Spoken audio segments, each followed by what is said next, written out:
లేదంటే 215 ఇయర్సా అనేటువంటి భాగాన్ని మనం ధ్యానించాం. ఆ భాగంలో మీకు ఇంకేమైనా సందేహాలు ఉన్నాయా? లేదంటే నేను మీకు గ్రూప్స్ లో కూడా పెట్టాను. మార్నింగ్ బ్యాచ్ పెట్టా, నైట్ బ్యాచ్ కూడా పెట్టా. మీకు ఇంకా ఏమైనా సందేహాలు ఉంటే నాకు రైజ్ చేయండి. నిన్న మనం ఎక్కడైతే ఫినిష్ చేసామో అక్కడ. లేదు క్లియర్ గానే ఉందన్నా అనుకుంటే గనక మనం ముందుకెళ్ళిపోవాలి. ఎస్ అన్న, శివ, పార. ఓకే. ఓకేనా? మీరు ఏ డౌట్ ని కూడా మనసులో పెట్టుకోకండి. మళ్ళా చెప్తున్నా. ప్రతి డౌట్ ని కూడా మీరు వర్క్షాప్ లో అడగండి. నేను వాటన్నిటిని కూడా పరిగణలోకి తీసుకొని నా తర్వాత క్లాస్ లో కూడా నేను వాటిని ఇంక్లూడ్ చేసి చెప్పేటువంటి ప్రయత్నం చేస్తాను. ఓకే. రవీనా లోడి క్లియర్ అన్న. ఓకే తల్లి. మీకు ఇంకో పాయింట్ చెప్తున్నా. ఇంకొకటి ఏంటంటే మనం రేపొద్దున అంటే ఇప్పుడు ఫర్ ఎగ్జాంపుల్ నిన్న మనకి 12, 13 అధ్యాయాలు ఏమో గట్టిగా అయిపోయినట్టున్నాయి. ఓకే. మీరు నెక్స్ట్ క్లాస్ కల్లా కనీసం ఒక 10 చాప్టర్స్ చదువుకొని ఉండండి. ఈరోజు 13 అయినాయి అనుకోండి. రేపు కనీసం ఒక 20 దాకా చాప్టర్స్ అయినా ముందు రోజు చదువుకోండి. ముందు రోజు చదువుకుంటే మీకు కొన్ని క్వశ్చన్స్ వస్తాయి. అప్పుడు మళ్ళా మీరు వాటిని బైబిల్ వర్క్షాప్ గ్రూప్ లో అడగొచ్చు. ఓకేనా? మీరు ఏమి చదవకుండా ముద్దు బుర్రతో వచ్చి అటెండ్ అయ్యారనుకోండి, మీరు అడగటానికి కూడా మీ దగ్గర స్కోప్ ఉండదు. నేనేంటంటే జస్ట్ థీమ్స్ ఎక్స్ప్లెయిన్ చేసుకుంటా వెళ్తూ ఉంటా. ఓకేనా? చక్కగా రోజు అయిపోయిన తర్వాత ఒక రోజు సమయం చూసుకొని చదువుకుందాం. 10 అధ్యాయాలు ఎంతో కొంత చదువుకొని మీకు రాబోయే 10 అధ్యాయాల్లో ఏమైనా సందేహాలు ఉంటే ముందుగానే బైబిల్ వర్క్షాప్ లో అడగండి. ఓకే. క్లియర్. నిన్న మనం ఇవన్నీ కూడా మనం ఆలోచించాం కదా. అయితే నేను మీకు ఒక మాట చెప్పాను. నేనేమని చెప్పానంటే మీకు ఫరో హృదయం కఠినత్వం గురించి మనం మాట్లాడుకున్నాం. అన్నా నిర్గమం గురించి ఆర్కియాలజీ ఎవిడెన్సెస్ ఏమైనా ఉన్నాయా అంటే నానా ప్రత్యక్ష ఆధారాలు అయితే ఏమీ లేవు. అంటే ఈరోజు చాలా మంది ఎర్ర సముద్రంలో రథాలు ఉన్నాయి, ఎర్ర సముద్రంలో రథ చక్రాలు ఏదో దొరికినాయి. ఓకే. అంటూ ఉంటారు కదా. చాలా మంది రాన్ వైట్ లాంటి వాళ్ళు ఏం చెప్తుంటారంటే ఎర్ర సముద్రంలో రథ చక్రాలు దొరికినాయి. మీరు ఎప్పుడైనా విన్నారా ఈ మాటలు? మీరు ఎప్పుడైనా వింటే కామెంట్ చేయండి. మీరు రథ చక్రాలు దొరికినాయి, ఆడెక్కడో ఈ ఇనప రథాలు దొరికినాయి, ఆ ఫరో గాడు ఎవడో చచ్చిపోయాడట ఆడ. అవన్నీ ఫేక్ కదా. అవన్నీ కూడా ఫేక్. ఆ చారియట్స్ దొరకటం, ఆ వీల్ దొరకటం అవన్నీ కూడా ఫేక్.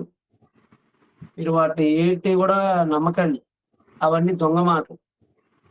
రాన్ వైట్ అనేవాడిని పట్టుకున్నారు. వాడు అసలు వాడనకూడదులే కానీ అతను అసలు ఆర్కియాలజిస్టే కాదు. వీళ్ళేమో రాన్ వైట్ కి జాకీలేసి పైకి లేపుతుంటారు బయట యూట్యూబ్ ఛానల్. వాళ్ళకేం ముందు వెనక తెలియదా? చాలా మంది యూట్యూబ్ ఛానల్ వాళ్ళు రాన్ వైట్ కి జాకీలేసి లేపి, రాన్ వైట్ అంటే ఈ కనిపెట్టినోడు రాన్ వైట్, మళ్ళీ అతను ఎవడో అనుకోమాకండి. ఈ కింద రథచక్రాలు ఉన్నాయి.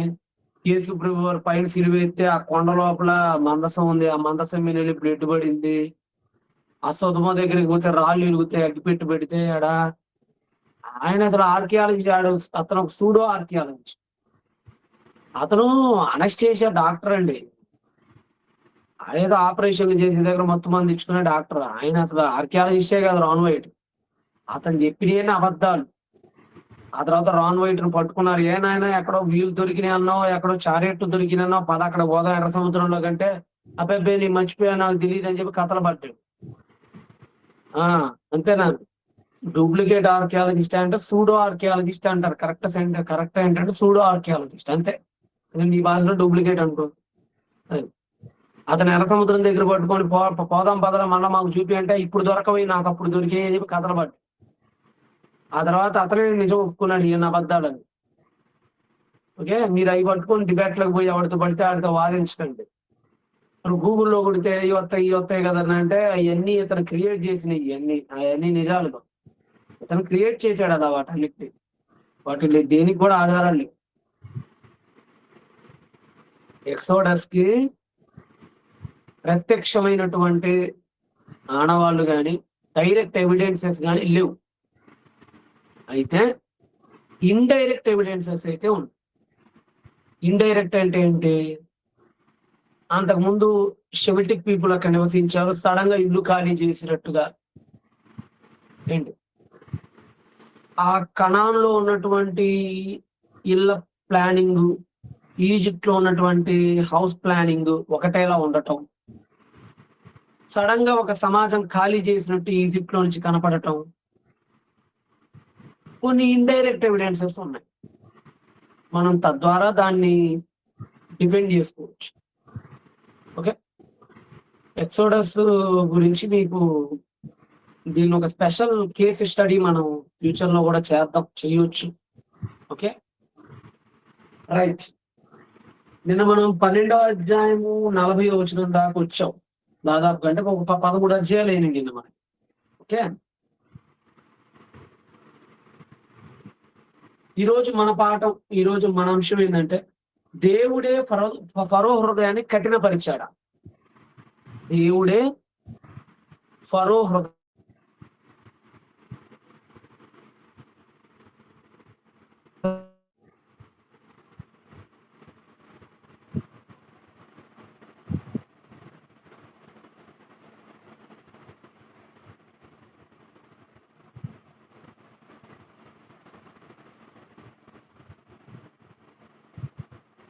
నోవా పడవ గురించి ఎక్కువ ఫేకే, నో ఇంటర్నెట్.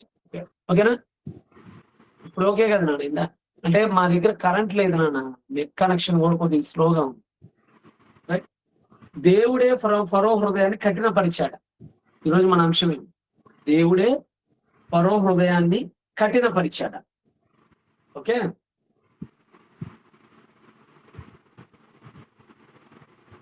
ఎక్సోడస్ 4:21. ఎక్సోడస్ 4వ అధ్యాయము 21. అప్పుడు యెహోవా మోషేతో ఇట్లనెను, నీవు ఐగుప్తు నుండి చేరిన తర్వాత చేటుకు నీకు ఇచ్చిన మహత్కార్యములన్నిటిని అన్ని ఫరో ఎదుట చేయుమి. అయితే నేను అతని హృదయమును కఠినపరిచేదను.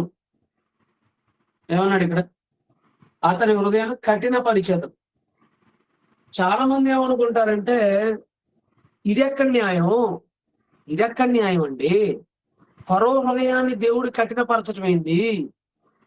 ఆయనే కఠినపరుస్తాడట, ఆయనే ఎల్లనీడట. ఆయన ఎల్లనీడని చెప్పేసి మళ్ళా ఆయన పిల్లల్ని చంపటం ఏంది? ఆయన దేశాన్ని హింసించడం ఏంది? ఇది ఎక్కడ డబల్ గేము? అసలు ఈయనే కనుక హృదయం కఠినం చెబితే ఫరో గారు సుతపోసు కదా, ఆడు ఎప్పుడు పంపించేదుడు కదా. అంత మంచి అమాయకుడు అమూల్ బేబీని తీసుకొని వచ్చి దేవుడు పాపం అనవసరంగా ఇబ్బంది పెట్టాడు. దేవుడు కన్నింగ్ ఆట ఆడాడు అక్కడ. అన్ని ఆయన చేతుల్లో ఉన్నాయి కదా అని చెప్పి ఆయన ఇష్టానుసారంగా చేసుకుంటూ పోయాడు ఆయన. వాస్తవానికి ఫరో గారు చాలా మంచోడు అని బైబిల్ విమర్శించే వాళ్ళు కూడా, కరుణాకర కూడా మొన్న మధ్య అదే అన్నాడు. ఆయనే హృదయాన్ని కఠినం చేసేసి ఆయనే పాపం ఫరోని ఇబ్బంది పెట్టేశాడు అని మాట్లాడుతుంటారు. ఓకే, సో మనకి దీన్ని ఈరోజు మనం తేలుద్దాం. అసలు హృదయ కాఠిన్యం అంటే ఏంది? అదేనా? ఓకేనా? అసలు హృదయం కాఠిన్యం అంటే ఏంటి? ఈరోజు దాన్ని తేలుద్దాం. మనకి ఈరోజు 2 తేలాలు. ఒకటి, హృదయ కాఠిన్యం అంటే ఏంటి? మనం అనుకున్నట్టుగా రాతి లాంటి మనస? మనం అనుకున్నట్టుగా రాతి లాంటి మనస? దాని అర్థం అదేనా? అదొకటి చూద్దాం. రెండోది ఏంటంటే దేవుడే కఠినపరిచాడు. Okay right. ఇలాగా హృదయాన్ని కఠినపరిచాడు అన్న సందర్భాలు ఎక్కడెక్కడ ఉన్నాయో వెతుకుదాం. నిర్గమ 4:21 ఉంది. నెక్స్ట్ నిర్గమ 7:13. ఫరో హృదయము కఠినమాయను. ఓకే, నిర్గమ 7:22 ఫరో హృదయము కఠినమాయను. ఓకే, నెక్స్ట్ నిర్గమ 8:19 ఫరో హృదయము కఠినమాయను. నెక్స్ట్ నిర్గమ 9:12 ఫరో హృదయము కఠినపరిచయం. నిర్గమ 10వ అధ్యాయము 20-27 ఫరో హృదయము కఠినపరచగా. నిర్గమా 11:10 యెహోవా ఫరో హృదయమును కఠిన పరపగా. నిర్గమా 14:4 మరియు 8 వచనాలు. అయితే నేను ఫరో హృదయాన్ని కఠిన పరిచదు. ఓకే, ఇలాగా 1 2 3 4 5 6 7 8 ఒక 8 రెఫరెన్స్, సుమారుగా ఒక 8 రెఫరెన్స్లు దేవుడు పనిగట్టుకొని మరి ఫరో హృదయాన్ని కఠినపరిచినట్లుగా ఉన్నాయి. ఓకే, ఇంకా ఇంతటితో అవ్వాల, ఇంకా ఉన్నాయి. నిర్గమాకాండం 7వ అధ్యాయం 1 మరియు 14 ఫరో హృదయం కఠినమైనది. నిర్గమాకాండం 8వ అధ్యాయం 1 నుంచి 15 తన హృదయమును కఠినపరుచుకొని. నిర్గమాకాండం 8వ అధ్యాయం 32 తన హృదయము కఠినపరుచుకొని. అంటే మీకు అనుమానం రావచ్చు, ఎందుకు చెప్పాడు కదా ఈ రెఫరెన్స్లన్నీ ఇప్పుడు ఎందుకు చెప్పటం అని. చెప్పాను కదా, నేనేది ఉట్టి పుణ్యానికి చెప్పడం, నాకు అంత ఖాళీ లేదు, టైం వేస్ట్ చేసే వ్యవహారాలు అస్సలు చేయను. ఇవన్నీ మీకు ఏలెత్తి చూపిస్తున్నానంటే ఏదో రీజన్ ఉందని అర్థం. ఓకేనా? నిర్గమాకాండం 9వ అధ్యాయం 7 హృదయం కఠినమైనందున. నిర్గమాకాండం 9వ అధ్యాయం 34 తమ హృదయములను కఠినపరుచుకునేది. నిర్గమాకాండం 10వ అధ్యాయం 1 నుంచి 2 వచనాలు నేను అతని హృదయమును అతని సేవకుల హృదయమును కఠిన పరిస్థితిని. ఇవేమి వచ్చినాయి సుమారుగా మనకి? ఇందాక 8 కదా, 9 10 11 12 13 14 ఇక్కడికి 14 వెర్సెస్ ఉన్నాయి. ఇంకొక 2 ఇంకొక 2 ఉన్నాయి. నేను ఫరో హృదయమును కఠినపరిచి. నెక్స్ట్, ఫరో మనలను పోనీయకుండా తన మనసును కఠినపరుచుకొనగా. 15 16 మొత్తం 16 వచనాలు. ఇంతకంటే ఇంకొక 2 3 కూడా మీరు ఎక్స్ట్రా యాడ్ చేసుకోవచ్చు. ఒకే చోట 2 3 సార్లు కూడా చెప్తుంటాడు ఆయన. ఓకే, సో మనకు ఫైనల్ గా ఒక 16 వచనాలు. ఎన్ని వచనాలు? ఒక 16 వచనాల పాటు 16 వచనాలలో 16 ప్లస్ వచనాలలో ఫరో హృదయం కఠినం కూర్చిన సందర్భాలు ఉన్నాయి. ఓకేనా? కూర్చున్నటువంటి సందర్భాలు ఉన్నాయి. ఒక 16 పైగానే ఉన్నాయి. రైట్. మీకు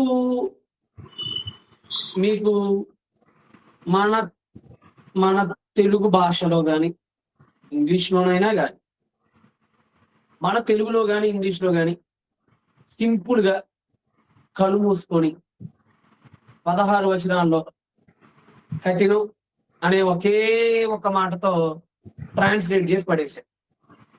ఓకే, కఠినం అనే ఒకే ఒక మాటతో ట్రాన్స్లేట్ చేసి పడేశారు. నేను తర్జుమాకారులను ఎప్పుడూ అపార్థం చేసుకోను, వాళ్ళని ఎప్పుడు తక్కువ చేయను. నిజం చెప్పాలంటే బైబిల్ని తర్జుమా చేసిన వాళ్ళ కంటే మనం అందరం దేనికి పనికిరాం. వాళ్ళ కమిట్మెంట్ వేరు. మహానుభావులు వాళ్ళు తమ కుటుంబాలను విడిచిపెట్టి, తమ దేశాలను విడిచిపెట్టి, బెంజమిన్ షూల్జ్ అయితేనేమి, విలియం కేరీ అయితే ఏమి, చాలా కష్టపడ్డారు. ఓకే, వాళ్ళని మనం ఎప్పుడు తక్కువ అంచనా. కాకపోతే అనువాదాలు చేసేటప్పుడు వాళ్ళకున్న లిమిట్స్ కొన్ని ఉన్నాయి, వాళ్ళకు కొన్ని లిమిటేషన్స్ ఉన్నాయి. ఓకే, ఎందుకంటే ఒకటి మన తెలుగు భాషలో ఉన్నటువంటి లిమిటేషన్.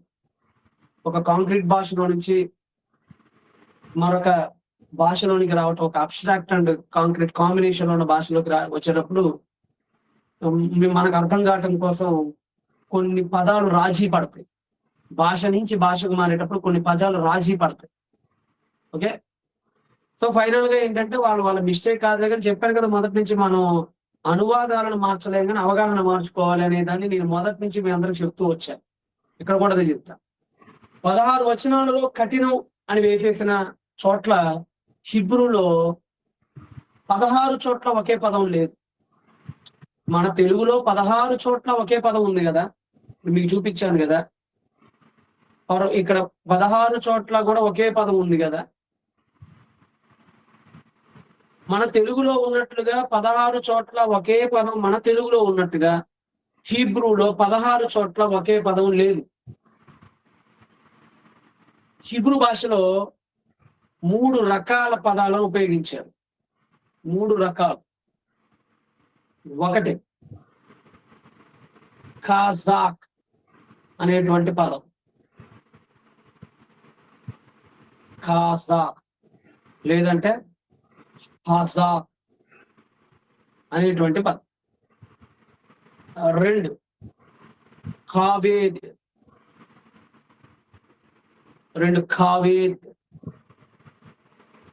ఎందుకంటే కరెక్ట్ గా అయితే కావేది, కానీ మనకి వేద్ అని కూడా చేస్తూ ఉంటారు కదా సాధారణంగా. చెప్పా కదా, మనకి బా పలుకుతుంది, వాళ్ళకి బా పలుకుతుంది. నెక్స్ట్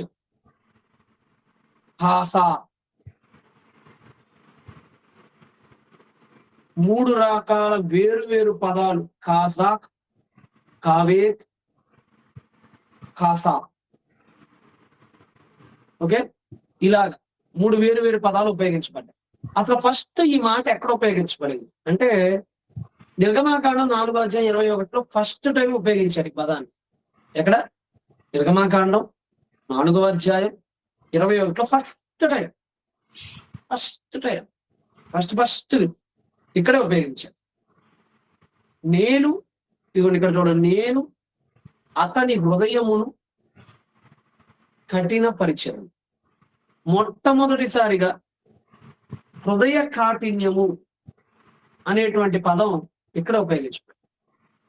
చాలా మంది హృదయం కఠినం అవటం అంటే మనస్సాక్షి మొద్దుబారింది సార్ అనుకుంటారు, కానీ అది కాదు.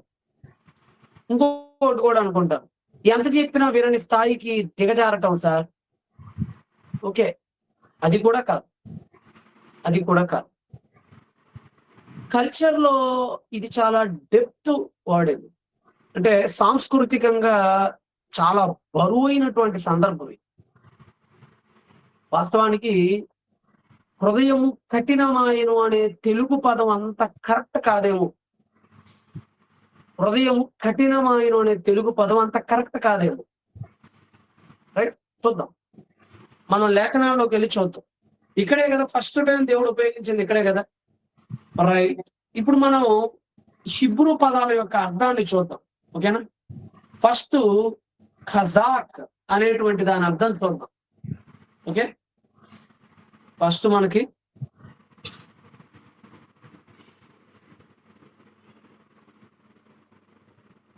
ఖజాక్ ఇది ఖా. ఓకేనా? అలాగే ఈమెయిల్ అవి ఉంటాయి కదా, మీరు చదువుకొని ఉంటారు కదా చిన్నప్పుడు. ఇది ఖా. ఖా అంటే ఖా కూడా కాదులే కానీ ఖా అనబడుతారు. ఖా, దీన్ని హజాక్ అనొచ్చు, ఖజాక్ అని కూడా అనొచ్చు. ఇది జాయి, ఇది కేట్, ఇలా. Okay,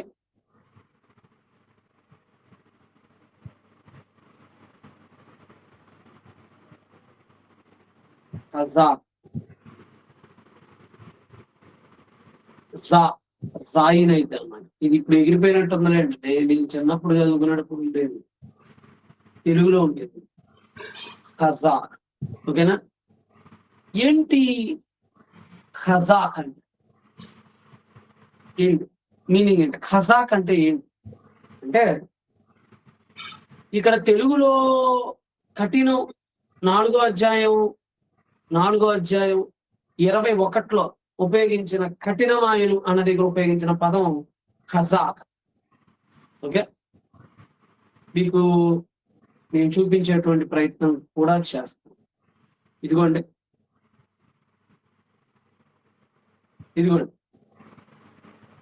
will hot and he's hot. ఇదిగోండి, హజాక్ అని ఉంది కదా, దానికి కింద రూట్ వర్డ్ ఖజాక్. చూసారు కదా? అంటే ఒరిజినల్ గా అయితే హజేక్ అని ఉంటుంది. ఆ హజేక్ హెట్ లిబో అని ఉంటుంది. లిబో అంటే హృదయం. ఓకేనా? లెబ్ అంటారు, హృదయాన్ని లెబ్ అంటారు. ఓకేనా? హృదయాన్ని లెబ్. ఆఫాజెట్ హెట్ లెబ్ అంటే అర్థం ఏంటంటే దీని రూట్ వర్డ్ ఖజాక్. ఇంగ్లీష్ లో అయితే will harden is hard. Harden అంటే కూడా తెలుగులో అదే మీనింగ్ వస్తుంది ఇంగ్లీష్ లో. ఓకే, కానీ హిబ్రూ పదాలకి చాలా విస్తారమైన అర్థాలు ఉంటాయి. మీకు అదే చెప్పాను. హిబ్రూ పదాలకి ఒకదానికి కొన్ని విస్తారమైన అర్థాలు. ఒక మాటలో చెప్పాలంటే ఒక హిబ్రూలో ఒక పదాన్ని తీసుకున్నారనుకోండి, కొన్నిసార్లు దానికి 50 రకాల మీనింగ్స్ కూడా ఉంటాయి. ఫర్ ఎగ్జాంపుల్ హిబ్రూలో తెవార్ అని ఉంది. తెవార్ తెవార్ అనే హిబ్రూ పదానికి 40 కంటే ఎక్కువ అర్థాలు. 40 కంటే ఎక్కువ అర్థాలు. ఇంకా గట్టిగా మాట్లాడాలంటే 50 అర్థాలు దాదాపుగా ఉన్నాయి తెవార్ అనే పదానికి. దెవార్ అంటే వాక్యం. ఓకే, దెవార్ అంటే మాట, దెవార్ అంటే అలుకు, దెవార్ అంటే చెప్పడం. ఇలాగా 50 రకాల మీనింగ్స్ ఉన్నాయి. మనం కాంటెక్స్ట్ ను బట్టి దాని సెమాంటిక్ రేంజెస్ తీసుకోవాలి. సెమాంటిక్ రేంజ్ అనేది చాలా ఇంపార్టెంట్ బైబిల్ చదివేట. ఓకే, ఏం రేంజ్? Semantic range.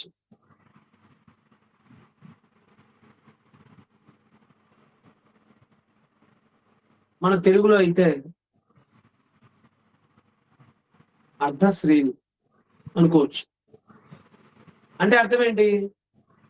ఒకే పదం వేరు వేరు చోట్ల ఉపయోగించబడినప్పుడు వేరు వేరు అర్థాలు వస్తాయి. ఫర్ ఎగ్జాంపుల్ నోవాహు గారు పడవ చేశాడు కదా. నోవా గారు ఏం చేశారు? నోవా గారు ఓడను తయారు చేస్తారు. ఆ సందర్భం మీకు చూపిస్తా. అంటే ఒకే పదం కొన్ని చోట్ల ఒక రకంగాను, మరికొన్ని చోట్ల మరొక మీనింగ్ లో కూడా దాన్ని మనకు ఉపయోగిస్తూ ఉంటారు. మనకి ఇక్కడ నేను చూసేటువంటి ప్రయత్నం చేస్తాను.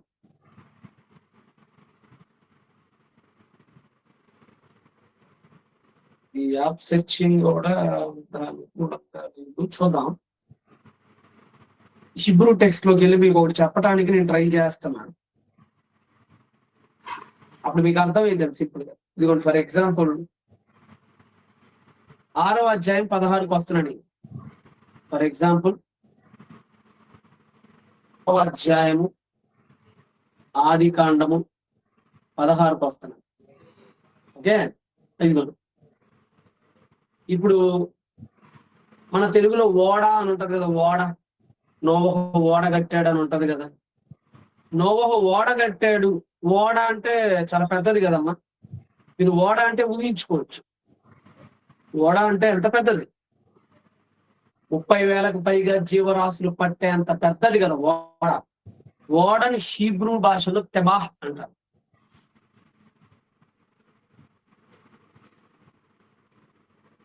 ఓడని హీబ్రూ భాషలో ఇదిగోండి ద ఆర్క్ అని ఉన్న చోట ఏమనుంది ఇక్కడ? తెబాహ్ అని ఉంటుంది. ఇదిగో చూస్తున్నారు కదా, ఇది. ఓకే, అంటే ఒక పదం వెయిట్ ఒక్కసారిగా పెరిగిద్ది, కొన్నిసార్లు ఆ పదం వెయిట్ ఒక్కసారిగా తగ్గిద్ది. ఓకే,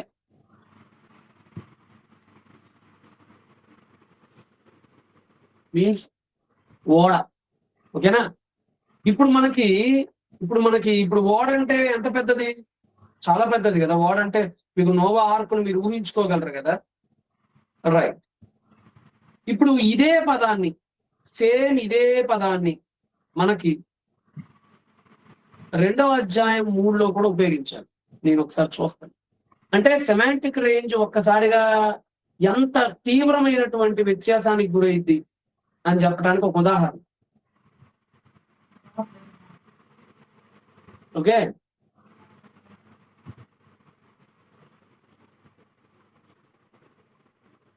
ఓకే, దొరికింది.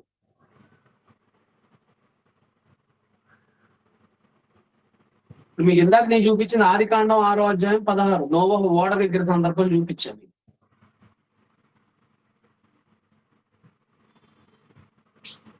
ఇప్పుడు మీకు చూపిస్తుంది ఎక్సోడస్.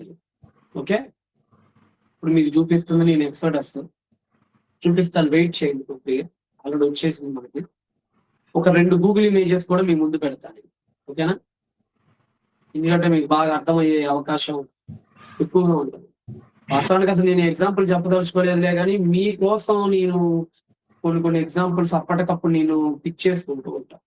ఓకే, ఏది తీసుకుందాం?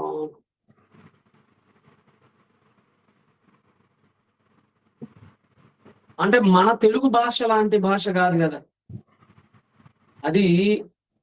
హిబ్రూ భాష అనేది చాలా విస్తారమైనటువంటి అర్థాలు కలిగినటువంటి భాష. ఓకే, ఒక ఇమేజ్ నేను తీసుకుంటున్నాను. రైట్, ఇది సరిపోయింది అనుకుంటున్నాను. సో ఓకే, రైట్, ఇంకొకటి కూడా నేను తీసుకుంటాను.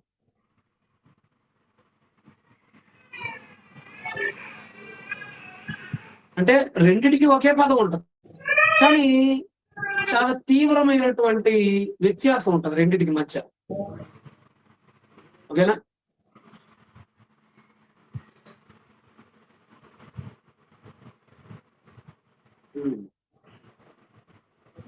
కార్టూన్ ఇమేజెస్ ఎక్కువ కనపడుతున్నాయి, అందుకనే టైం పడుతుంది.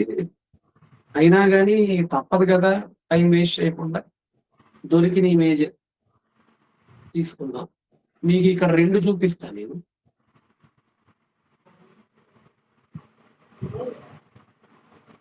రైట్,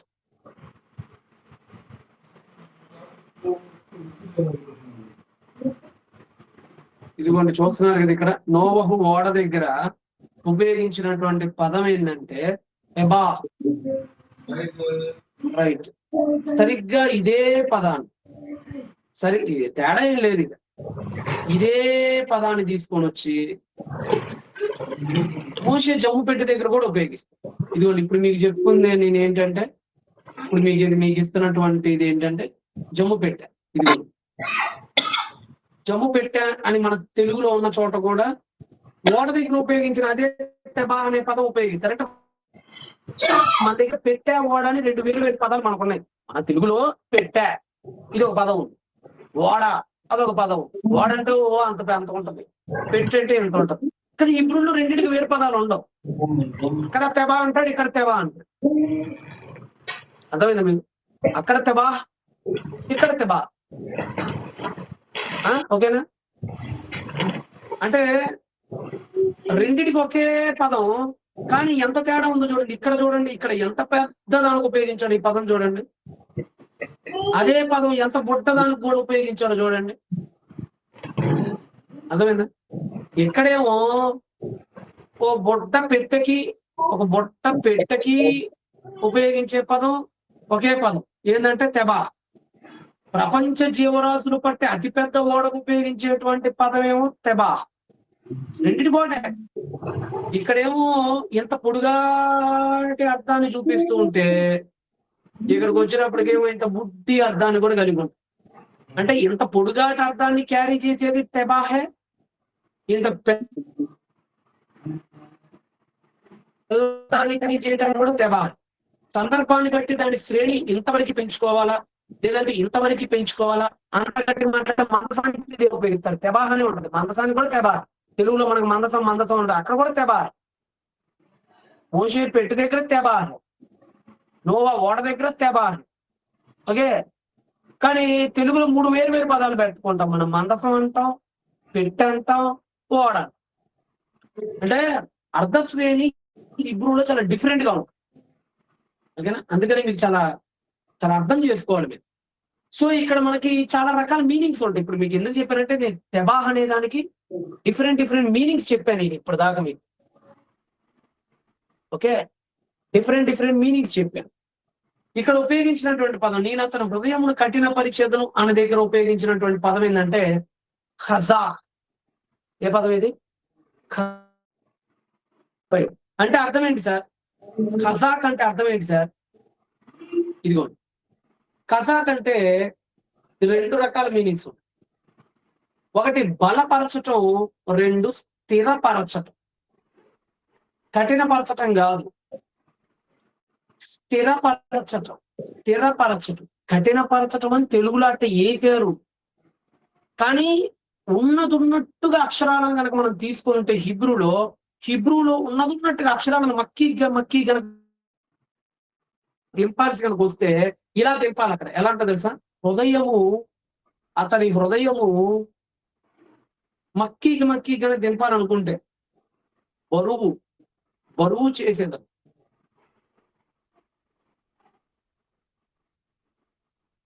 అంటే సందర్భాన్ని కనుక మనం మక్కీగా దింపాలంటే ఇలా దింపాలి. హృదయమును బరువు చేసింది. బరువు, కఠినం కాదు, బరువు వస్తుంది. బరువు అర్థమైందా? కాబేద్ అంటారు, రెండో దానికి వస్తాయి. ఇక్కడ బరువు చేసేదని కూడా కాదు. అసలు ఈజిప్షియన్ మైండ్ సెట్ లో హృదయానికి కఠినం అనే మాట లేదు. అసలు హిబ్రూ దగ్గరికి వెళ్ళి హృదయం రాయిలాగా మారిందంటగా, హార్డ్ అయిందంటగా ఫరో కంటే ఏ బైబిల్లో చదివావు నువ్వు అంటారు జూయిష్ పీపుల్. ఎందుకంటే వాళ్ళకి తెలియదు, వాళ్ళకి అసలు అలా ఉండదు. అక్కడ హృదయము బరువు చేసేదను అనే పదాలు ఉంటాయి. కరెక్ట్ గా హిబ్రూలో ఇలా ఉంటది టెక్స్ట్. ఓకే,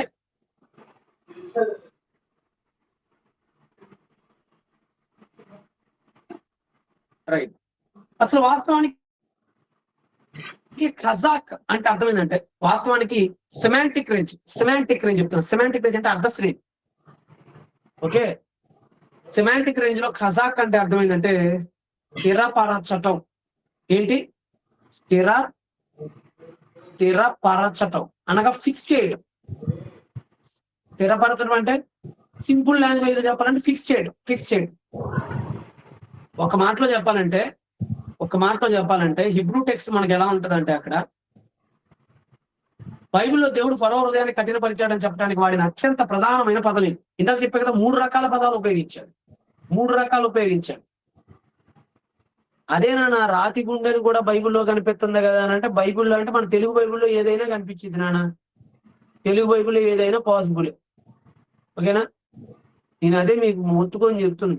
అసలు రాయనే కాన్సెప్టే ఉండదు రా బాబు హిబ్రూలో అని చెప్పేది మీకు. అందుకని హిబ్రూలో అసలు రాతిలా మారిందనే కాన్సెప్ట్ అసలు హిబ్రూ కాన్సెప్ట్ వేరే. అసలు తెలుగు ప్రజలకు అర్థం కావటం కోసం రాయి, మట్టి తిప్పలు ఏదో వేస్తారు, మనోళ్ళు లేకపోతే వేస్తారు. అనువాదం కాదు, అవగాహన మార్చుకోండి. అదే మీకు చెప్పేది. ఇప్పుడు వెళ్ళి మీరు బైబిల్లో రాయి అనేది కొట్టేసుకోకండి, అవగాహన మార్చుకోండి. Okay, right. దీని అర్థం ఏంటంటే, పైన మనం చెప్పుకున్నాం కదా, దీని అర్థం ఏంటంటే దేవుడు ఫరోలో లేని కఠినత్వాన్ని కొత్తగా సృష్టించలేదు. ఇది మాత్రం మీరు గుర్తుపెట్టుకోండి. దేవుడు ఫరో అనేవాడిలో లేని కఠినత్వాన్ని కొత్తగా ఏమీ సృష్టించలేదు. ఓకే, దేవుడు ఫరోలో లేని కఠినత్వం అంటే ఆడేదో అమాయకుడండి, లాలిపాప్ పెడితే కొరకటం కూడా రాదండి, నా ఏలు పెట్టి ఎప్పుడు కొరకలేదండి, అంత మంచోడిని తీసుకొని వచ్చి దేవుడు ఇలా చేసి పడేశాడండి, పాపం వాడు అమాయకుడండి, అనవసరంగా వాడి ప్రాణాన్ని పట్టణ పెట్టుకున్నాడండి అనే కాన్సెప్ట్ అస్సలు ఉండదు మీకు హిబ్రూలో. అసలు ఫరోలో లేని కఠినత్వాన్ని దేవుడు కొత్తగా ఏమి సృష్టించలేదు అక్కడ. కానీ ఫరో సొంతంగా తీసుకున్న మొండి నిర్ణయాన్ని దేవుడు స్థిరపరిచాడు. అర్థమైందా? దేవుడేమి వాళ్ళకి ఎంటర్ అయ్యి వాడి హృదయాన్ని ఏమి డ్రైవింగ్ చేసుకొని, రే ఫరోగా నువ్వు ఒప్పుకోబాకరే, రే ఫరోగా నా మోసే వస్తాడు, నా మోసే పంపిమన్నప్పుడు నువ్వు అడ్డంగా తలకాయ ఊపరే, నువ్వు ఒప్పుకోమాకరే అని దేవుడేమి అడ్డంగా తలకాయ ఊపేటేమి చేయలే. అది కాదు అక్కడ మీనింగ్. అక్కడ మీనింగ్ ఏంటంటే, అక్కడ దాని అర్థం ఏంటంటే, దేవుడు అతను ఒక నిర్ణయం తీసుకున్నాడు. ఫరో అనేవాడు ఒక నిర్ణయం తీసుకున్నాడు. ఫరో అనేవాడు మనసులో ఏమనుకున్నాడు, నేను ఎట్టి పరిస్థితుల్లో ఇశ్రాయేలీని పంపకూడదు. వాడు మైండ్ లో ఫిక్స్ అయ్యాడు. దేవుడు దాన్ని లాక్ చేశాడు. ఫర్ ఎగ్జాంపుల్ మీకు అర్థం కావాలంటే మీకు మీలో ఎవరు కోటీశ్వరుడు ఇప్పుడు ఏం చూసారా? గతంలో తప్పు లేదు కదా, ఎందుకంటే మనకు బైబిల్ అర్థం కావాలి కాబట్టి మనం కొన్ని బయట ఉదాహరణలు కొన్ని చూసుకుందాం. ఏమైనా ఉందేమో నేను ట్రై చేస్తాను. ఓకేనా? ఫైల్స్ ఎక్కడ ఉన్నాయి? రైట్, చూద్దాం.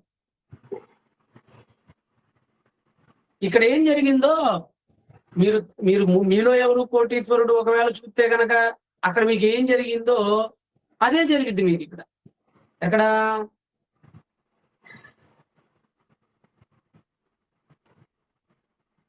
ఇప్పుడే ఒక చిన్న బిట్టు దొరికింది. ఆ బిట్టును మనం చూద్దాం. ఇదిగోండి. ఇప్పుడు ఇక్కడ ఏం చేస్తున్నాడు ఇతను? Right right. ఇప్పుడు ఫర్ ఎగ్జాంపుల్ ఇతను ఒక నిర్ణయం తీసుకుంటాడు. అతని ముందు కొన్ని ఆప్షన్స్ ఉంటాయి. ఇప్పుడు మహేష్ బాబుని పిలిచాడండి ఎన్టీఆర్ గెస్ట్ గా. ఏమడిగాడు? మహాభారతం ఆఖరి కురుక్షేత్ర యుద్ధంలో ఎన్ని రోజులు జరుగుతుంది? 101, 3, 12, 18 అని కొన్ని ఆప్షన్స్ ముందు పెట్టాడు. ఆప్షన్స్ ఇతనే సెలెక్ట్ చేసుకోవాలి. ఫర్ ఎగ్జాంపుల్ అప్పుడు చివరిలో ఎన్టీఆర్ ఏమంటాడు? ఆన్సర్ని ఫిక్స్ చేయమంటారా అని అడుగుతాడు. అది ఆన్సర్ని ఫిక్స్ చేసేయమంటారా? మీకు వాల్యూమ్ అంత గొప్పగా వినపడుతుందో లేదో కానీ ఇంతే హై వాల్యూమ్ ఉంటుంది. అదిగో ఫిక్స్ చేయమంటారా అని అడుగుతాడు చూడండి. అదిగో అంటే ఇతనే ఒకటి సెలెక్ట్ చేసుకుంటాడు.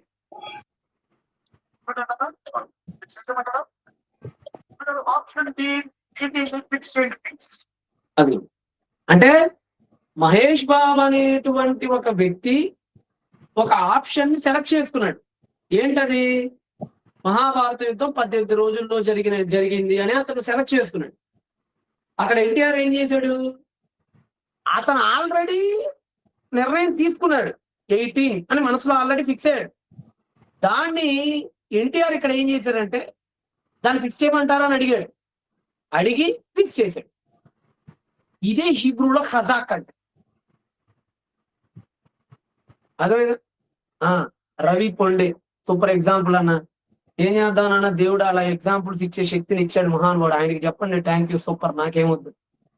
ఓకే, నేను ఎప్పుడు బయట తిరుగుతూ చూస్తూ ఉంటాను కాబట్టి ఎక్కడ ఏదో ఉపయోగపడిద్దని నా బ్రెయిన్ ఎప్పుడు కూడా అలా ఉంటది. సూర్యుడి కింద ఉండే ప్రధాన్ని పరిశీలిస్తూ ఉంటాను నేను కూడా. అది ఇట్లాంటప్పుడు ఉపయోగిస్తూ ఉంటాను అప్పుడప్పుడు. ఓకేనా? ఇలాగా ఖజాక్ అంటే అర్థం ఏంటంటే అతను ఆల్రెడీ మెంటల్ గా కూడా ఫిక్స్ అయిపోయి ఉంటాడు. దేవుడు ఎన్టీఆర్ లాగా సీట్ లో కూర్చొని ఏం ఫరో ఫిక్స్ చేయమంటావు మరి ఆప్షన్ అని అంటాడు. అంతే ఖజాక్ అంటే అది మీనింగ్. ఓకేనా? హిబ్రూ నిఘంటు ప్రకారం దీని ప్రాథమిక అర్థం ఏంటంటే బలపరచటం లేదంటే స్థిరపరచటం. అంటే అతను తీసుకున్న ఒక నిర్ణయాన్ని బలపరుస్తాడు, అతను తీసుకున్న నిర్ణయాన్ని స్థిరపరుస్తాడు అనమాట. అంతే. అంటే ఫరో హృదయాన్ని హజాక్ చేశాడు దేవుడు.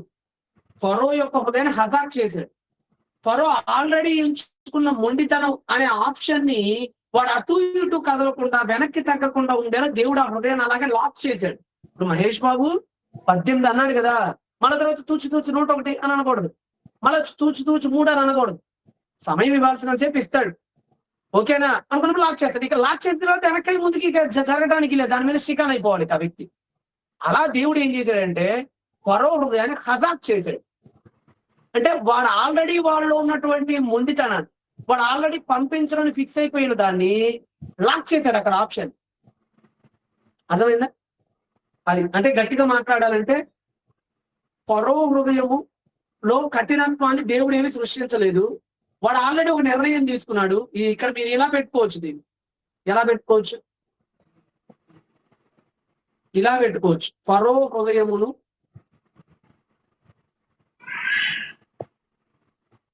స్థిరపరిచదు. ఇలా పెట్టుకుంటే ఇంకొద్ది బెటర్ గా ఉంటుంది. ఓకేనా? ఏమనుంది ఇప్పుడు ఇక్కడ చదవండి. ఇప్పుడు బాగుంటుంది చూడండి టెక్స్ట్. మీకు ఐగుప్తు శకునగాండ్రు కూడా ఇక్కడ కూడా కాదు, ఇదిగోండి ఇక్కడ కూడా పెట్టుకోవచ్చు. ఫర్ ఎగ్జాంపుల్ ఇక్కడ పెట్టుకోండి.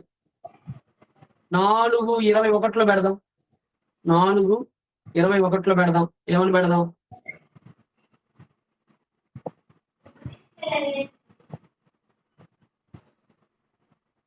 ఇప్పుడు బాగుంటుంది చదవండి మీరు. ఇప్పుడు ఎంత చక్కగా అర్థమైందో చూడండి మీకు బిబ్లికల్ టెక్స్ట్. ఇదిగోండి ఇక్కడ ఏమనుంది? ఇప్పుడు నేను ఎడిట్ చేసేది, నేను అతని హృదయమును స్థిరపరిచేదం. అది ఓకే, అంతే.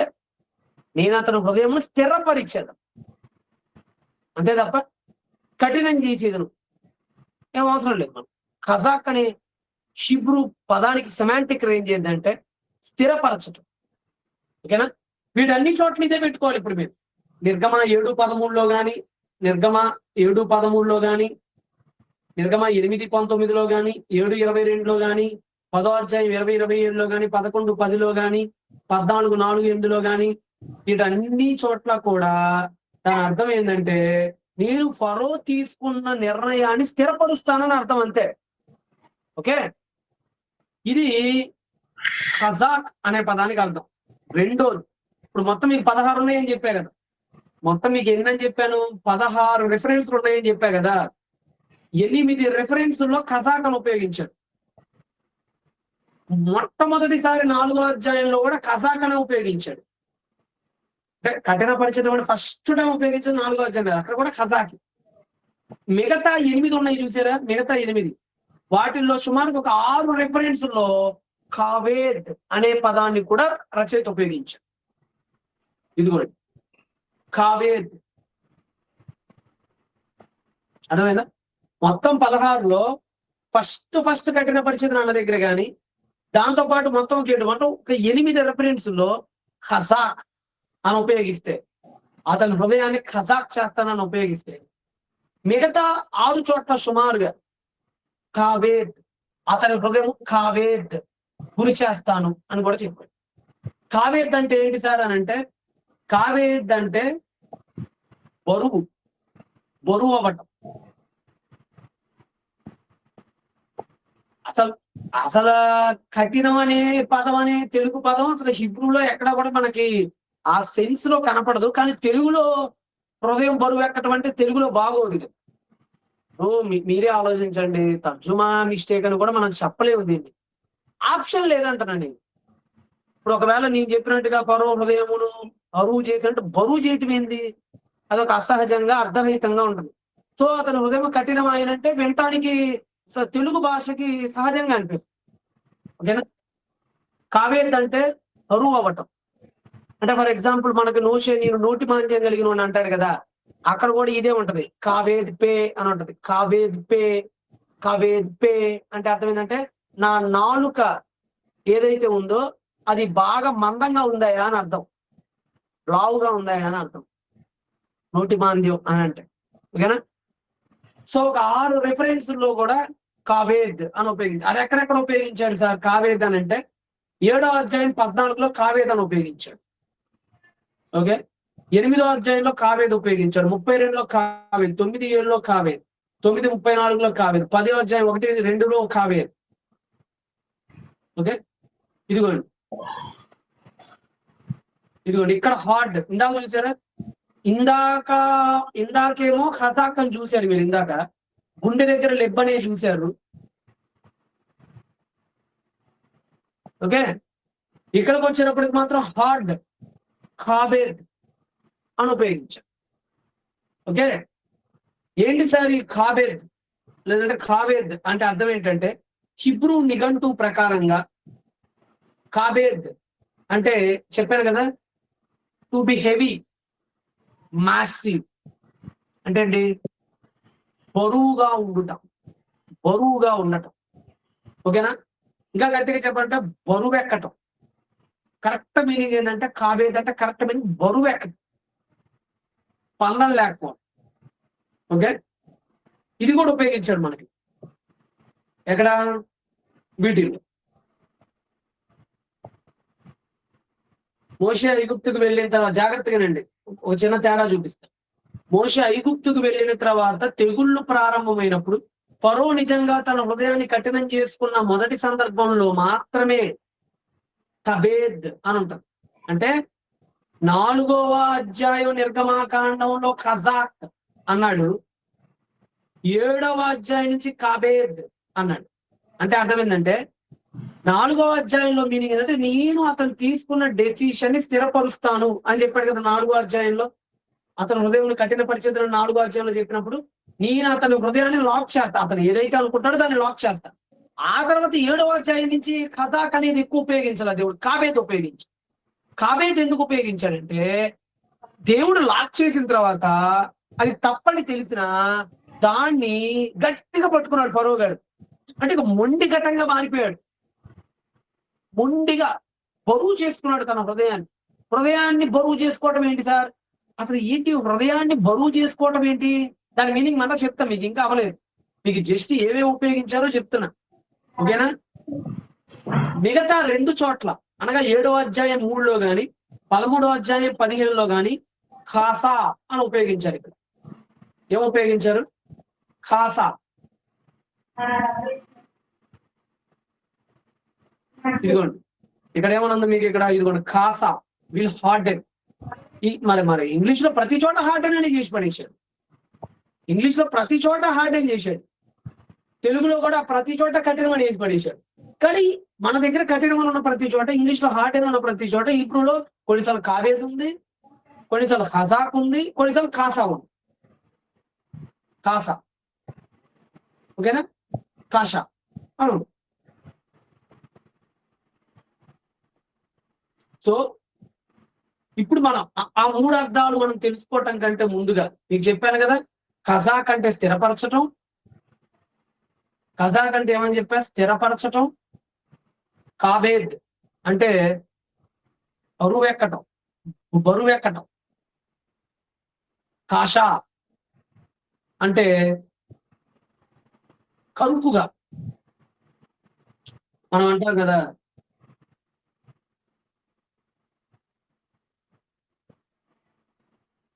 రఫ్గా అంటే సున్నితత్వాన్ని కోల్పోవడం. కాషా అని కరుకు, కరుకుగా అంటున్నా, కరుగ్గా అలా. అసలు ఇంతకీ బరువెక్కటం అంటే ఏంటి సార్ అని అంటే, ఇప్పుడు దాని గురించి మనం ఒకసారి ధ్యానిద్దాం. బరువెక్కటం అంటే ఏంటి? ఇదిగోండి, మీరు దీన్ని స్క్రీన్ షాట్ తీసుకోండి వీలైతే. మీరు ఏ రిఫరెన్స్ ఎక్కడ ఉందో మీరు కన్ఫ్యూజ్ కాకుండా ఉండాలంటే దీన్ని పటక్కన ఒక స్క్రీన్ షాట్ తీసేసుకోండి. ఓకేనా? స్క్రీన్ షాట్ తీసుకున్నారు దీన్ని. అంటే కర్ర పాముగా చేతి దగ్గర కథాకలు ఉంటుంది. ఫస్ట్ టైం నీళ్లు రక్తం అవుతాయి కదా, అక్కడ కూడా కథాకలు ఉంటుంది. కానీ కప్పలు వచ్చిన దగ్గర మాత్రం కాబేద్ అని ఉంటుంది. నెక్స్ట్ నేను పురుగులు వచ్చినాయి కదా పేర్లు, అక్కడ కూడా కజాక్ అని ఉంటుంది. ఈగల దగ్గర కాబేద్ ఉంటుంది.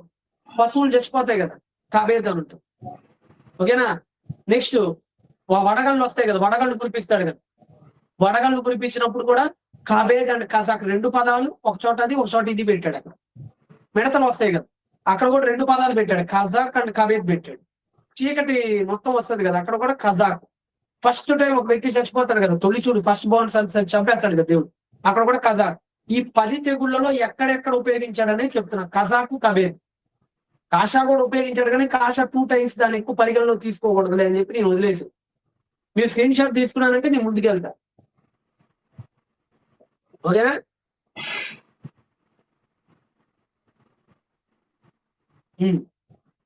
Okay right. అసలు దేవుడు ఫరో హృదయాన్ని కఠినపరచటం అంటే ఏంటి? అసలు దాన్ని మన మీనింగ్ ఎలా తీసుకోవాలి? ఓకే, మీనింగ్ ఎలా తీసుకోవాలి? దేవుడు మోషేని ఫరో ముందుకు తీసుకెళ్ళాడు. ఫరో ముందుకు తీసుకెళ్ళిన తర్వాత అతని హృదయాన్ని కజాక్ చేశాడు, అతని హృదయాన్ని కాబేద్ చేశాడు, అతని హృదయాన్ని కాషా చేశాడు. 3 రకాలుగా చేశాడు. అసలు ఈ హృదయ ఏంటి? హృదయ కఠినమైన కాన్సెప్ట్ ఏంటి అసలు? అర్థమైందా? హృదయం కఠినం అవడం అంటే, హృదయం కఠినం అసలు ఈ కాన్సెప్ట్ ఏంటి?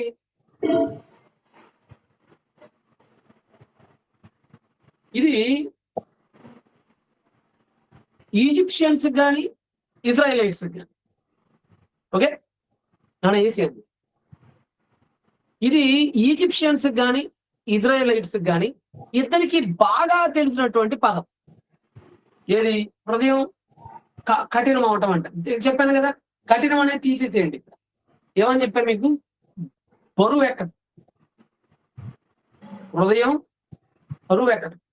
నిన్న కొంతమంది అడిగినట్టున్నారు కదా నన్ను క్వశ్చన్, రాత్రి పూట బ్యాచ్ అనుకుంటు పాపం. నైట్ బ్యాచ్ వాళ్ళు కరెక్ట్ అన్న, నైట్ బ్యాచ్ మార్నింగ్ బ్యాచ్ ఒక క్వశ్చన్ అడిగారు, అన్న మోషే నోటి మాంద్యం అని ఉంది కదా ఎక్కడ ఎక్సోడస్ లో, మరి యాక్ట్స్ 7 లో అపోస్తలుల కార్యాలు 7వ అధ్యాయంలో షెఫెను అతను మాటల యందును కార్యముల యందును he was mighty in words and deeds అని ఉంటుంది English. Was mighty in words and deeds అంటే అపోస్తలుల కార్యాల్లోనేమో మాటల యందు చాలా ప్రవీణుడు అని ఉంటది. ఇక్కడేమో మాటలే రావని చెప్తాడు. ఏంటన్నా ఏంది ఇది అని అంటారు. ఏం లేదు నాన్న, సింపుల్. మీకు 2 రకాల సమాధానాలు చెప్పొచ్చు. ఒకటేందంటే మోషేకి నత్తి ఉందన్న మాట వాస్తవం. మోషే గారికి నత్తి, నోటి నాలుక బరువు అక్కడ కూడా ఇదే ఉంటది. అక్కడ కూడా కబేత్ పే అంటే నా నాలుక బరువుగా ఉండటం. నాకు కూడా సేమ్ డౌట్ ఉందన్న అంట ప్రవీణ్. ఓకేనన్న ప్రవీణ్ విను. మోషే గారికి నత్తి ఉందన్న మాట నిజం. జూయిష్ ట్రెడిషన్ ప్రకారంగా. అంటే ఇది బైబిల్ ప్రకారంగా చెప్పట్లేదు నేను. యూదా దృక్పథం నేను ఎందుకు యూదులను ఎక్కువ కోట్ చేస్తానంటే చేస్తాను మీ మైండ్‌లో వేసుకోండి. పోయేదేముందని అంతే. మీరు దీన్ని ఫిక్స్ చేసుకోకండి మళ్ళా. దీనికి పాసిబిలిటీ ఉంటే ఉండుండొచ్చు, లేకపోతే లేకపోయి ఉండొచ్చు. నేను జస్ట్ ఒక టాల్మడ్‌లో, ఒక మిడ్రాష్‌లో ఉన్న ఒక దాన్ని జస్ట్ నేను చదివాను కాబట్టి అయన్నీ నాకు గుర్తొచ్చినప్పుడల్లా ఊరక అట్లా అప్పుడప్పుడు వదులుతా ఉంటా. దాన్ని మీరు 100% పక్కా ఏం చేసుకోకండి. ఓకేనా? ఇక్కడ కూడా కబేత్ పే అంటాడు. అంటే నా నాలుక బరువయ్యా అని చెప్తాడు. యూదా ట్రెడిషన్ ఏం చెప్తదంటే అతనికి చిన్నప్పుడు ఏదో అగ్ని ప్రమాదం జరిగి నాలుక కాలిందని చెప్తారు. Jewish tradition. జూయిష్ ట్రెడిషన్ ఏం చెప్తదంటే మోషే గారికి ఏదో చిన్నప్పుడు ఏదో అగ్ని ప్రమాదం ఏదో జరిగిందండి అంతఃపురంలో. అక్కడ అందుకని నాలుక కొద్దిగా కాపుకు గురైంది. అందుకని ఆయనకి అప్పటి నుంచి కొద్దిగా నత్తి అని వాళ్ళు ఏదో చెప్తారు. సరే అది ఏమి జరిగితే జరుగుండొచ్చును గాక, లేకపోతే జరగకపోయి ఉండొచ్చును గాక. ఫైనల్‌గా మనకి క్లారిటీ మనం చెప్పలేం. కానీ యూదులు వాళ్ళ ప్రవక్త కాబట్టి వాళ్ళ పితరుల నుంచి వచ్చినటువంటి ఓరల్ ట్రెడిషన్ వాళ్ళకుంటది కాబట్టి ఏదో ఒకటి ఎయిదర్ అది రైట్ ఆర్ రాంగ్ ఏదైనా గాని మనకు అనవసరం దాని గురించి పెద్దగా. కానీ ఇక్కడ మోషే నత్తివాడన్నది నిజం. అదే సమయంలో నత్తి అనేటువంటి బలహీనతని జయించి మాటలందు ప్రవీణుడయ్యాడు అతను. దాన్ని అలా తీసుకోవాలి. అర్థమైందా? నత్తిని జయించి మాటలందు అతనేమయ్యాడు ప్రవీణుడయ్యాడు. మాటలందు ప్రవీణుడు ఎలా అవుతాడంటే సింపుల్. ఇప్పుడు ఐన్‌స్టీన్ ఉన్నాడు. ఫర్ ఎగ్జాంపుల్ ఎవరైనా అడిగితే మీరు ఇలా చెప్పొచ్చు. ఐన్‌స్టీన్ ఉన్నాడు. ఐన్‌స్టీన్‌కి బుద్ధిమాంద్యం. బుద్ధిమాంద్యం. అంటే చిన్నప్పుడు ఐన్‌స్టీన్ జీవిత చరిత్ర చదవండి. చిన్నప్పుడు స్కూల్‌లో టీచర్లు రేయ్ నీకు అసలు బుర్ర పని చేస్తుందిరా బుద్ధిమాంద్యం కూడా అని తిట్టేవాళ్ళు. స్లో మైండెడ్ పర్సన్‌గా చూసేవాళ్ళు. మరి అదే బుర్రతో బాంబులు తయారు చేసాడు తర్వాత. ఈరోజు మనం ఐన్‌స్టీన్ బ్రెయిన్ రైడ్ అంటాం. ఒకప్పుడు బుద్ధిమాంద్యం అని తిట్టించుకున్న అదే ఐన్‌స్టీను ఈరోజు మనం అరే ఈడు పెద్ద ఐన్‌స్టీన్ బ్రెయిన్ రా అంటాం మనం. అంటే ఏంటి బలహీనతను జయించాడు. కరెక్ట్ నాన్న. డెమోస్టనీస్ కూడా. సుధాకర్ కరెక్ట్ మాట చెప్పావు. డెమోస్టనీస్ కూడా ఇదే. అతను కూడా తనకున్న బలహీనతను జయించాడు. అర్థమైందా? అలానే. అంతెందుకు మీకు మన తెలుగులో సుధాకరన్ అనుకుంటా మేబీ సుధాకరన్ ప్రభునో ఎవరో ఉంటది ఆవిడ పేరు. ఆవిడ ఒక భరతనాట్యం స్టార్ ఆవిడ. సార్ మీకు వీలైతే నేను ఏమన్నా ఆవిడ పేరు కూడా సుధాకర్ భాస్కర్ ఏదో ఉంటదండి ఆవిడ పేరు. ఈ గతంలో ఎప్పుడో చదివినట్టు గుర్తు. సుధాకరన్ భాస్కరో ఏదో ఉంటది ఆవిడ పేరు. కరెక్టేనండోయ్. కాదు. సుధాకరన్ భాస్కర్ కూడా కాదు. భరతనాట్యం స్టార్ ఈవిడ. ఈవిడ కాళ్ళు ఉండవు. ఈవిడికి కాళ్ళు ఉండవు. ఈవిడ సుధా చంద్రన్. రైట్. ఆవిడ పేరు సుధా చంద్రన్. ఎవరి సుధా చంద్రన్ అంటే మీకు ఇమేజ్ డౌన్లోడ్ చేసి చూపిస్తాను ఒక నిమిషం.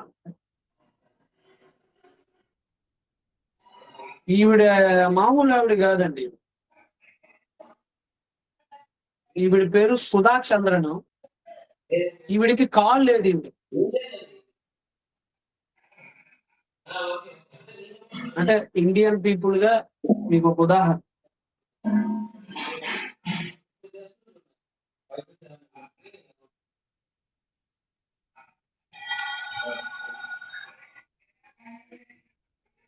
ఇదిగోండి.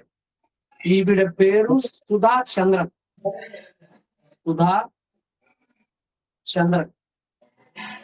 ఈవిడికి ఇదిగోండి. ఈవిడికి కాల్ పనిచేయదు. పని చేయదు అంటే దట్ మీన్స్ యాక్సిడెంట్ లో పోయిందాడు.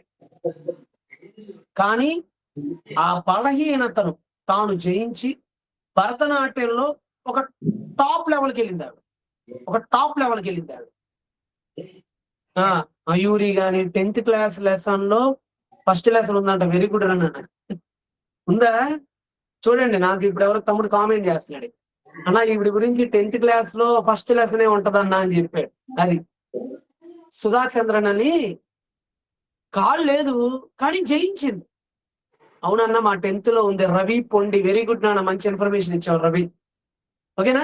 అలానే మోషే గూడా తనకి ఒక బలహీనత ఉంది. ఆ బలహీనతను తను గెలిచాడు. అలా మీరు అర్థం చేసుకోవాలి.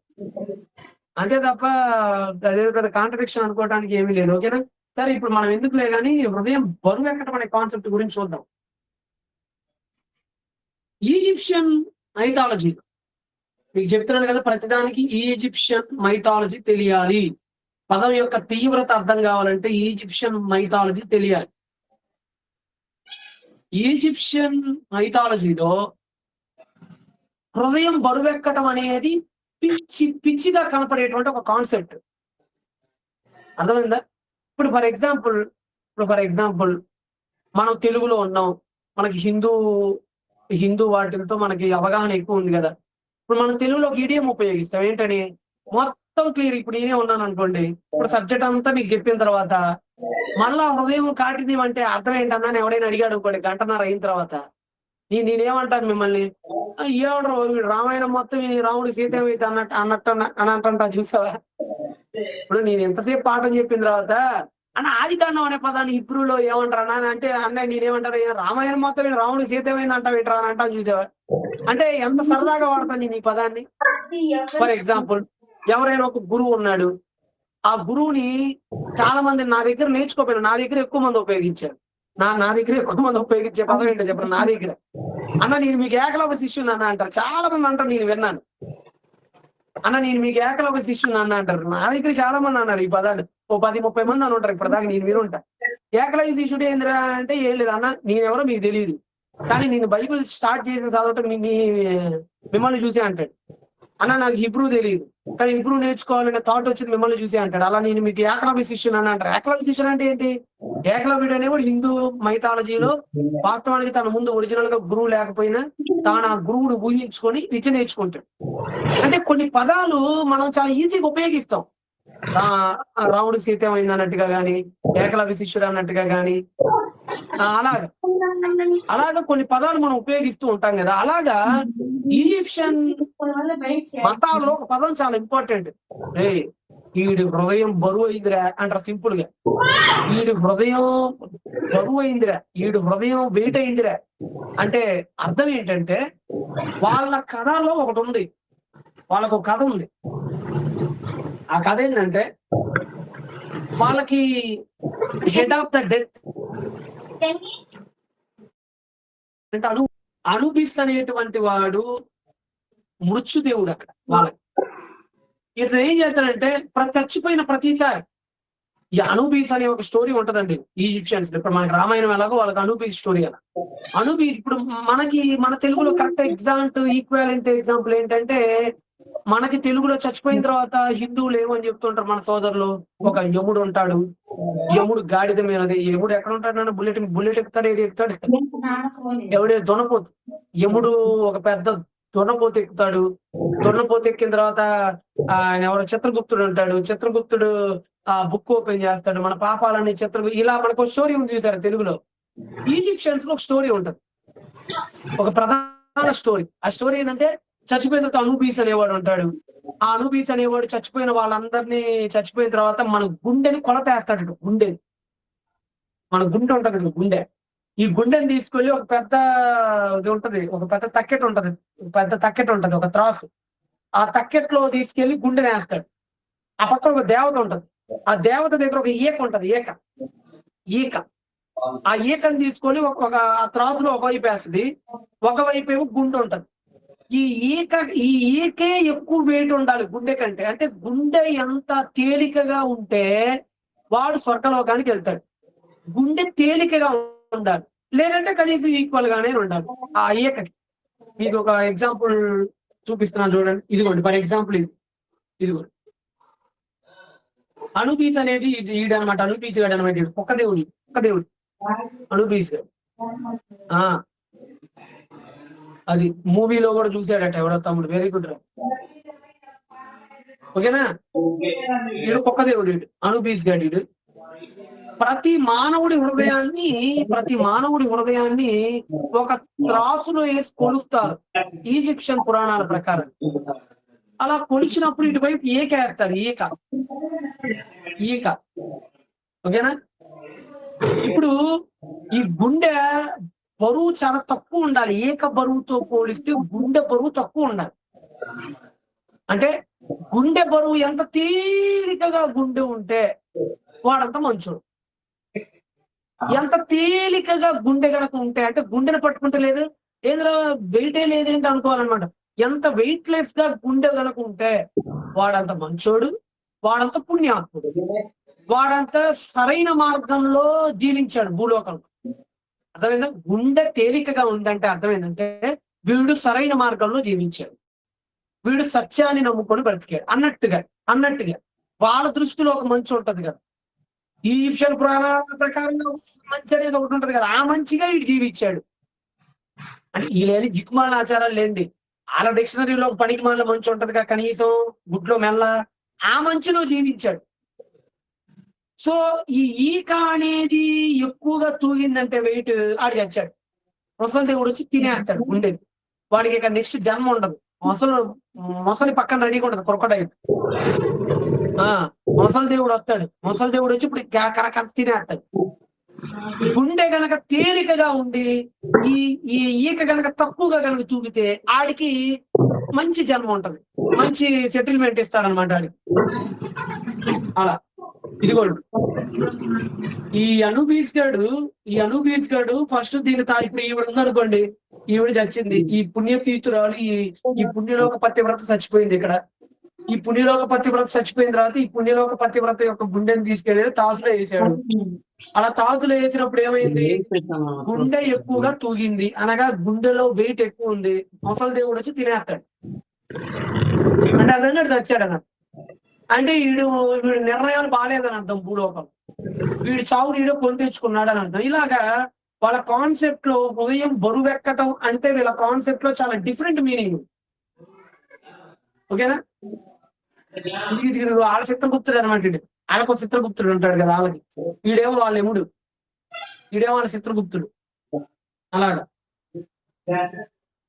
సో హృదయం బరువెక్కటం అంటే అర్థం ఏంటో చెప్తున్నాను నేనండి. ఇదిగోండి, తేలికగా ఉంటే గుండె ఏకటంటే తక్కువ బరువు ఉన్నా సమానంగా ఉన్నా ఆ వ్యక్తి పవిత్రమైన వాడని అర్థం.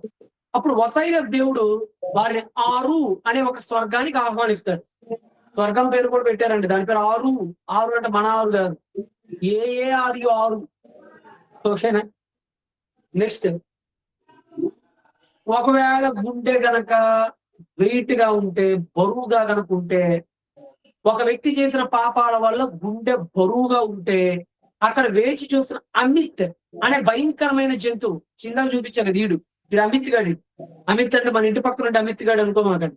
మన ఇంటి పక్కన కూడా అమిత్ గాడు ఉంటాడు. ఆ అమిత్ గాడు కాదు, ఈ మన అమిత్ గాడికి, మన ఈజిప్షియన్ అమిత్ గాడికి ఎట్లా ఉంటదంటే హెడ్ ఏమో మొసలిది ఉంటది, బాడీ ఏమో సింహంది ఉంటది. మన అమిత్ గాడు డిఫరెంట్ లేండి. ఓకేనా? మొసలి తల, సింహం శరీరం, నీటి గుర్రానికి ఉండేటువంటి తోక వెనక భాగంలో వీడికి ఉంటది. వీడు ఆ గుండెని తినేస్తాడు. దీనివల్ల ఆత్మకు పునరుజ్జన్మ ఉండదు, అది శాశ్వతంగా అంతరించిపోతుంది. ఓకేనా? ఇప్పుడు ఈ ఫరో గాడికి కూడా ఈ తూకం ఉంటది వాళ్ళ చట్ట ప్రకారంగా, వాళ్ళ మతాల ప్రకారంగా. ఓకేనా? ఒక మాటలో చెప్పాలంటే ఈజిప్షియన్ నమ్మకం ప్రకారం ఎవరి హృదయమైన పాపాలతో బరువెక్కితే ఆ తాతు పక్కనే లేచున్న అమిత్ అనే రాక్షస గుండెని తినేస్తుంది. మోషే ఫరోతో ఏం చెప్తున్నాడంటే ఫరో, నువ్వు మరణాంతర స్వర్గానికి వెళ్తానని కలలు అంటున్నావు. ఏంటి? ఫరో గాడికి ఒక కళ ఉంది, నేను చచ్చిపోతే ఆరులోకి వెళ్ళాలి, ఆరు అనే ఒసైరస్ గాడి స్వర్గంలోకి వెళ్ళాలని ఇదేదో కళలు అంటున్నాడు. ప్రతి ఫరో డ్రీమ్ అదే, ప్రతి ఫరోకి డ్రీమ్ అదే, కళలు అంటున్నావు.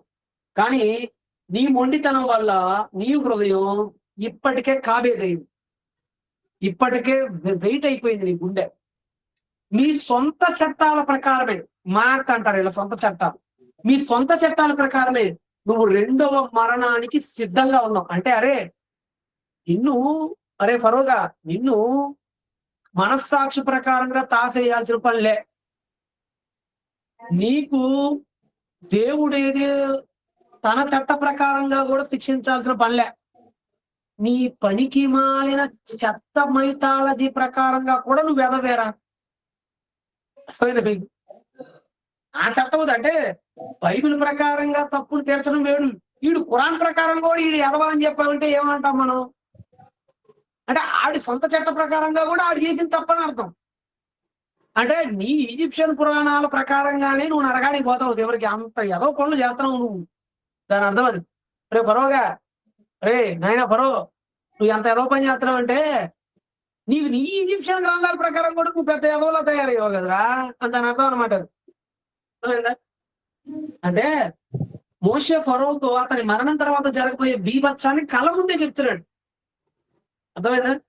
ఒక్క మాటలో చెప్పాలంటే బైబిల్లో ఫరో హృదయం బరువెక్కింది అనే భావన రావటం యాదృశ్చికం కాదు. దాని ద్వారా ఫరోలో అహంకారం, మొండితనం, తిరుగుబాటు, దోషం ఉన్నాయని బలంగా రచయిత చూపిస్తున్నాడు ఇక్కడ. అర్థమైందా?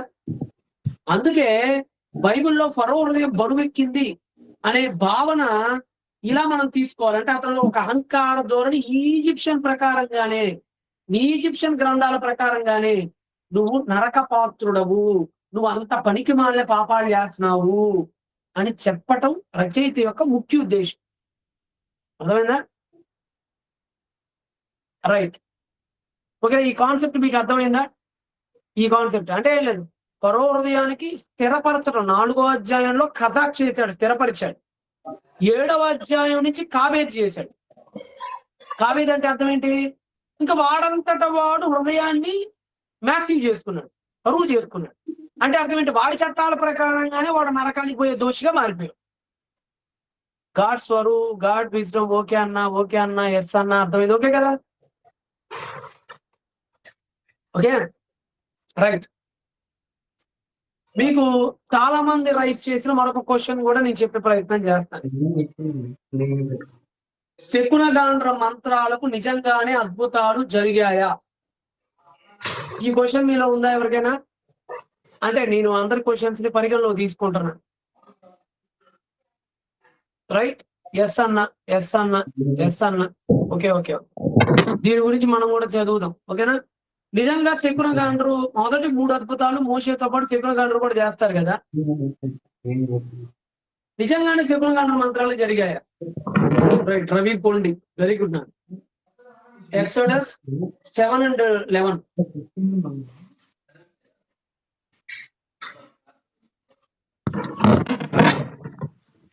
Exodus chapter number 7 verse number 11. అప్పుడు ఫరో తన విద్వాంసులను మంత్రజ్ఞులను పిలిపించారు. ఐగుప్తు శకునగాండ్రు కూడా తమ మంత్రముల చేత అలాగునే చేశారు. శకునగాండ్రు మంత్రాలు అంటే ఓం భీం షూమ్ అంటారు కదా, ఆ మంత్రాలు కాదు. అక్కడ మంత్రాలు అంటే అర్థం ఏంటంటే ఆర్ట్స్ అంటే తెలుసా? కళలు, టెక్నిక్స్, ట్రిక్స్. తెలుగులో మంత్రాలు తీసారని నిజంగానే మంత్రాలు అనుకో మాట. అక్కడ సెమాంటిక్ రేంజ్ ఏంటంటే కళ. ఏ కళ? రాత్రిపూట పోయే కళలు కాదు. మా పీజీ పోస్ట్ గ్రాడ్యుయేషన్ ఏమంటారు, ఎంఏ అంటారు కదా, మాస్టర్ ఆఫ్ ఆర్ట్స్ అంటే టెక్నిక్స్, కళలు. అంటే శకునగాండ్రు తమ కళల ద్వారా చేశారు. అక్కడ ఉన్నటువంటి హీబ్రూ పదాన్ని మీకు చూపిస్తాను. మెజిషియన్స్ అన్న దగ్గర ఖర్టోమ్ అని అంటారు. ఖర్టోమ్ ఖర్టోమ్.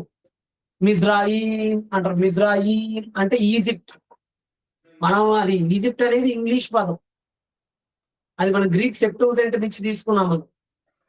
వాస్తవానికి హిబ్రూ బైబిల్లో ఈజిప్ట్ అని ఉండదు, హిబ్రూ బైబిల్లో మిజ్రాయిమ్ అని ఉంటుంది. మిజ్రాయిమ్ అంటే హాముగాడి కుమారుడు. ఇప్పటికీ కూడా ఈజిప్ట్ అంటే మీరు ఇప్పుడు ఎవరైనా మిడిల్ ఈస్టర్న్ ఈజిప్ట్ అంటే వాడికి తెలియదు. మిజ్ర్ అంటారు, మిజ్ర్. మిండ్ర్, మిజ్రాయిల్.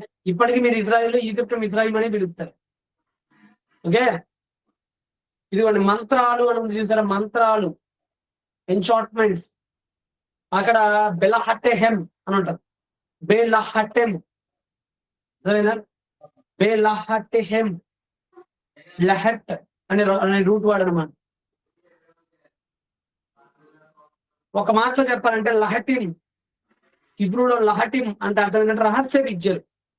అంటే ఒక మాటలో చెప్పాలంటే లహటెం అనే పదానికి అర్థం ఏంటంటే కప్పిపుచ్చటం. ఓకేనా, లహటం అనే పదానికి అర్థం ఏంటంటే ఇక్కడ లహటం అని ఉపయోగించారని చెప్పాను కదా, మంత్రములను ఉపయోగించారని చెప్పాను కదా, దానికి అర్థం ఏంటంటే వాస్తవానికి కప్పిపుచ్చటం అని అర్థం. లహటం అనే హిబ్రూ పదానికి అర్థం ఏంటంటే కప్పి ఉంచటం.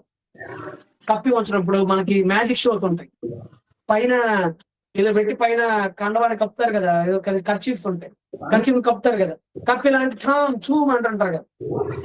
చిన్నప్పుడు స్కూల్లోకి వచ్చేవాడు, మరి ఈ రోజు స్కూల్ పిల్లలకు వస్తున్నారో లేదు. నేను చిన్నప్పుడు స్కూల్లో చదివినప్పుడు ఇలాంటి ఎక్కువ జరుగుతూ ఉండే, మ్యూజిషియన్స్ వచ్చి రకరకాలు చేస్తుండేవాడు.